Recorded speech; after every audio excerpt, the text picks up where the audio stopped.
Hi, and welcome back to Inspired Alchemy with Lizzie. This is episode 27, and I'm actually recording this a week before it will be coming out.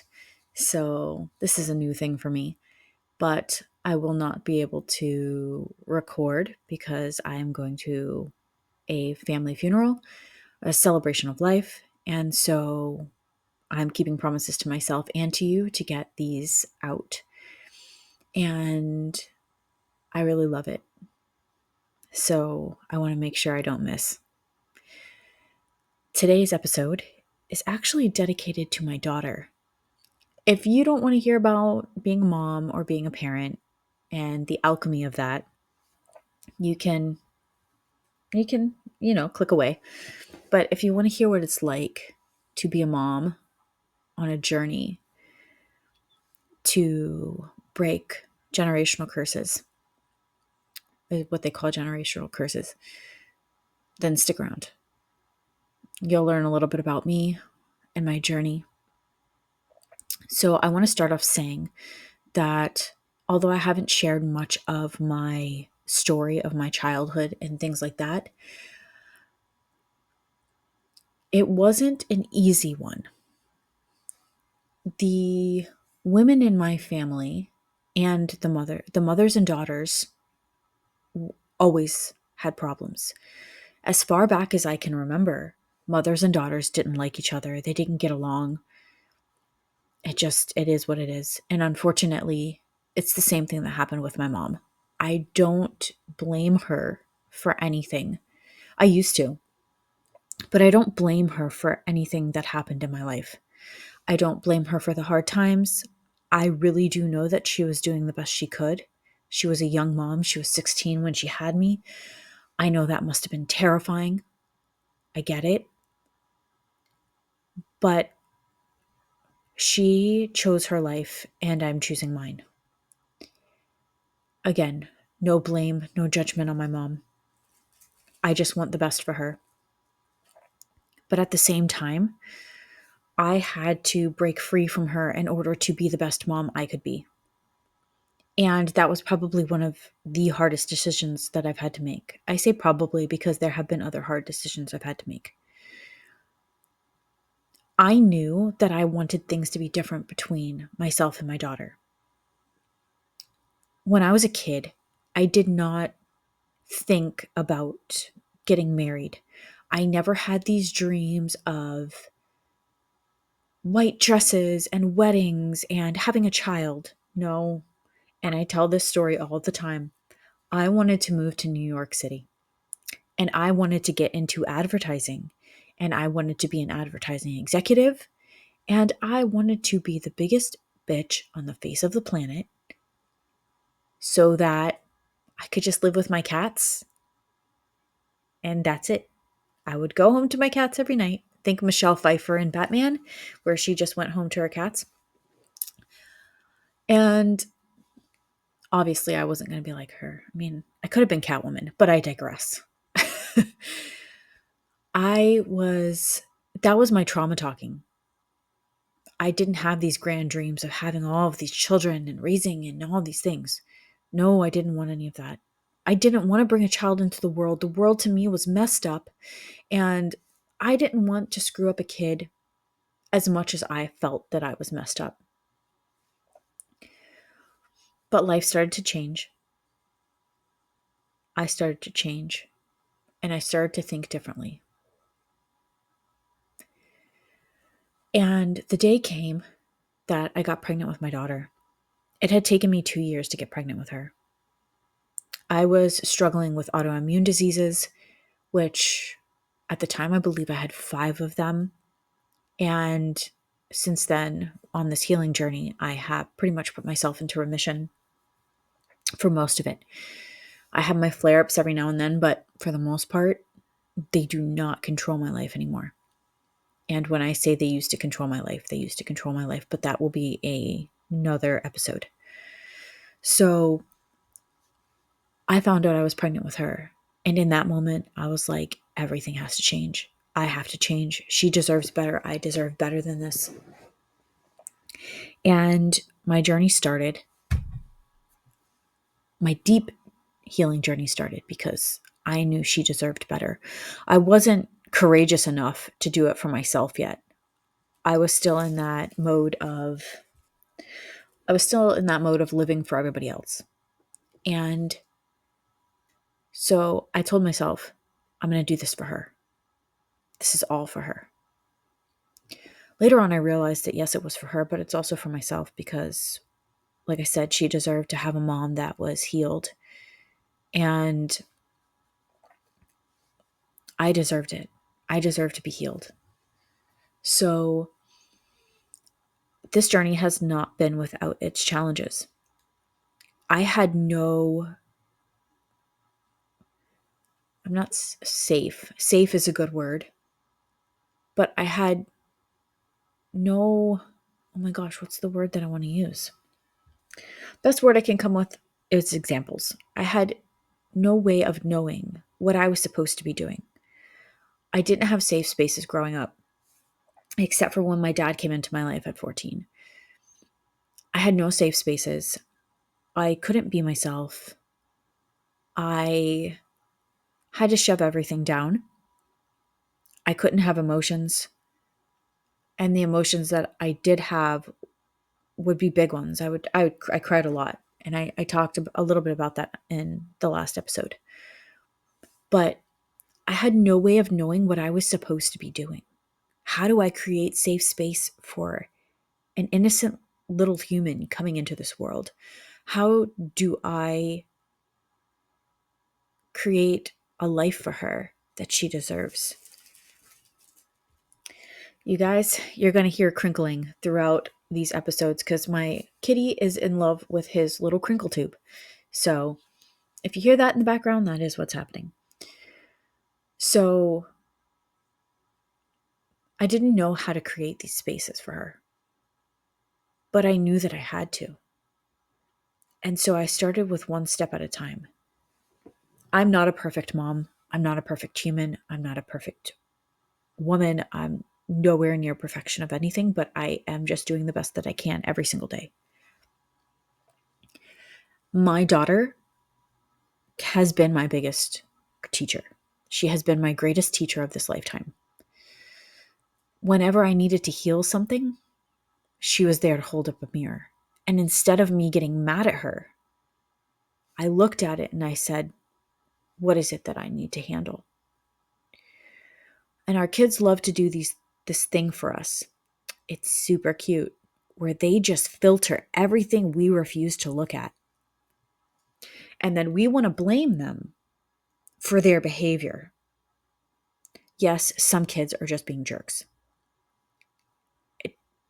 There's a lot that goes into parenting. But most of the time, especially, I'm speaking from my experience, when my daughter is having some kind of issue going on, whether it's anxiety, which she doesn't really get too much anymore, but if she's having an issue, I need to look at myself. What is she filtering for me? What has traveled through that bloodline that I need to look at? What am I not paying attention to? So then I follow the subtle clues of what I need to be looking at. And it's funny. It's a funny thing that as soon as I am like, oh, that's what I'm missing, whatever issue my kid had, it goes away. The other thing about this journey is that our kids are here to live their own lives. Our kids are here to accomplish whatever it is they're supposed to accomplish in this life. They are not our property. They are sovereign human beings. While we are responsible for them, and we are here to guide them, guide being the word, we're not going to allow them to just go buck wild and start doing all kinds of crazy stuff when they're little tykes. Tykes? The friggin' where'd that word come from? Anyways, when they're like little toddlers, we have to teach them how to regulate their emotions. And they're going to have big emotions, just like humans, just like adults have big emotions.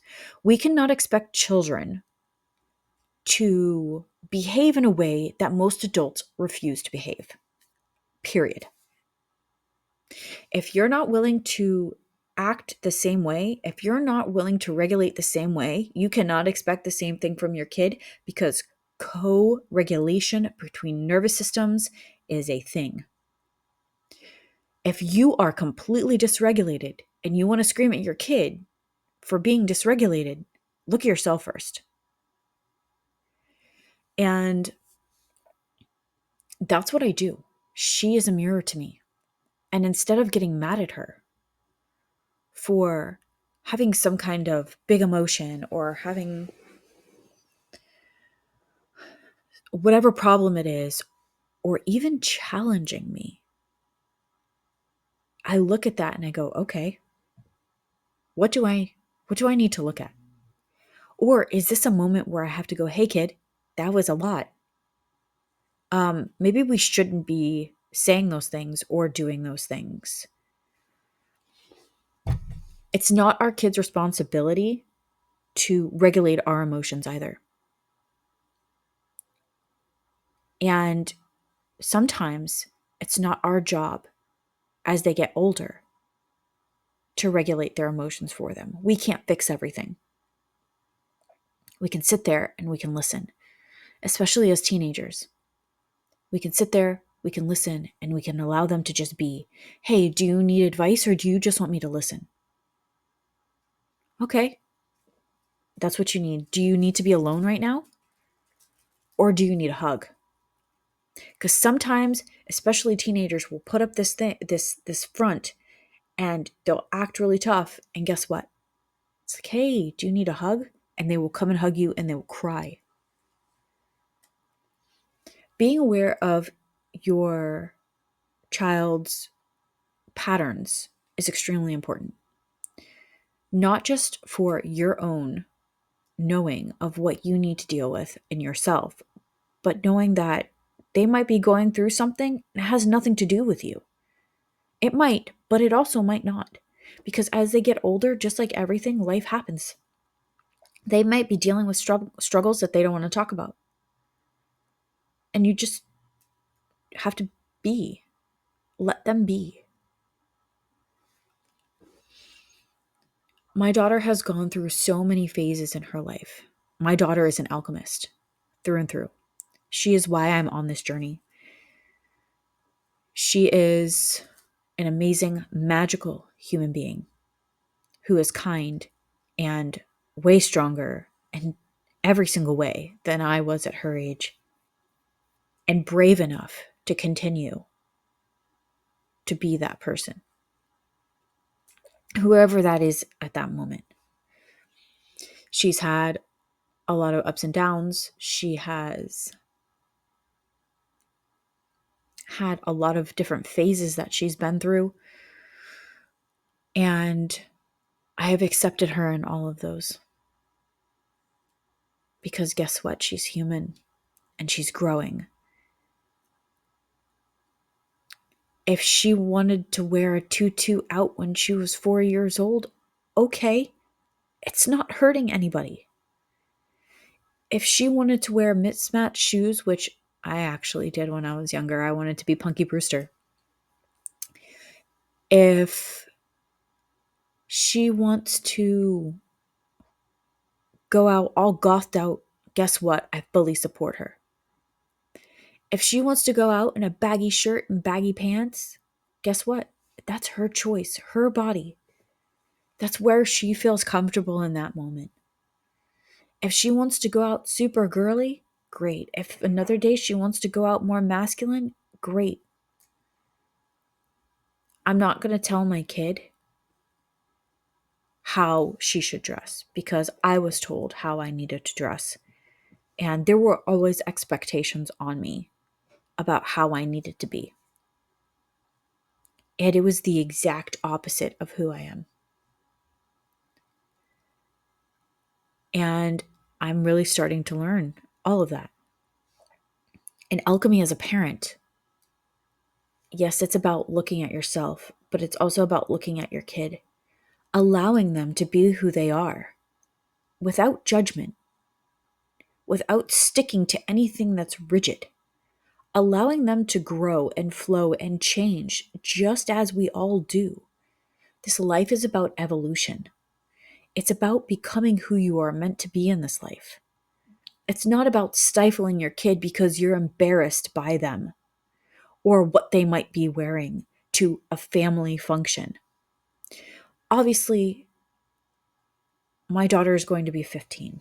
So things are becoming a little bit more lenient in what she wears. She works really hard in circus. And so, yes, I allow her to show her stomach. Will some people say that is a bad move as a parent? Yeah. But you know what? My journey, my kid. She feels comfortable. She's in a safe environment. She's not out in the streets at 2 o'clock in the morning doing random stuff. She is a good kid and she works hard. And I want her to feel comfortable in her skin. Something at almost 41, I'm still working on. I want her to know that she is perfect just the way that she is. She is enough just the way that she is. Her body is perfect in every single growth moment and development just the way that it is. And I'm really trying is not the word. I'm working through my own stuff so that she doesn't have to filter that for me. And I'm working on making sure that she grows into an adult who loves herself on all levels so that when people come along and try to smash her down and tell her that she's too much, that she doesn't make that about her, that she knows it as a mirror of that other person, seeing something in her that they either wish they had or whatever it is, and to continue on being herself. I'm not saying this is an easy journey. There's a lot in my daughter that I can't even be mad about. Her sarcasm, her wittiness, all of that stuff. Guess who she gets it from? And we joke about it. I'm like, oh, I don't know where you would get that from, kid. And she points at me. And I can't be mad because she's right. We like to condemn our kids and their qualities, but yet they are a part of us. So the things that you're condemning in your child, you're condemning within yourself. And that's part of the shadow, and that's part of alchemy. What about your kid drives you insane? Then you got to look at yourself.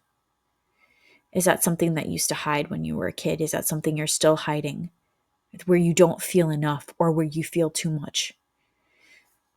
We need to make sure that we're not smacking our kids down. And not, you know what I mean? You need to make sure that we're not pushing them and stifling them down, because that's what happened to us when we were kids, when we were too much or when we felt not enough. So that's part of my journey with my daughter. She is, like I said, the most amazing human on the planet. I might be biased, but she has taught me a lot. She keeps me going. She keeps my brain going and where I need to look at things in my life. Even little tiny things like decisions that need to be made. And I'm not saying the decisions are small, but she shows me, even without her knowing. And I tell her all the time that you'll never know how much you've taught me. And I think our kids need to hear these things. They need to hear how much they're loved, especially as they get older. They need to be asked, do you need a hug? Or do you just need to be alone? Learning their patterns and learning who they are is essential in making sure that you keep lines of communication open. I will share more about my daughter and my path as a mom as I go on, but that's just a small part. I'm grateful for this journey every single day. And I'm a proud mom. I love her more than anything in this time in existence. And she is everything I didn't know I needed in my life. And before I start crying, thank you for being here. Thank you for your time. I don't take it lightly. You are not broken. Your kids are not broken. Things might seem tough at certain moments, especially in being a parent. There will be ups and downs. Just keep breathing because everything is going to be okay.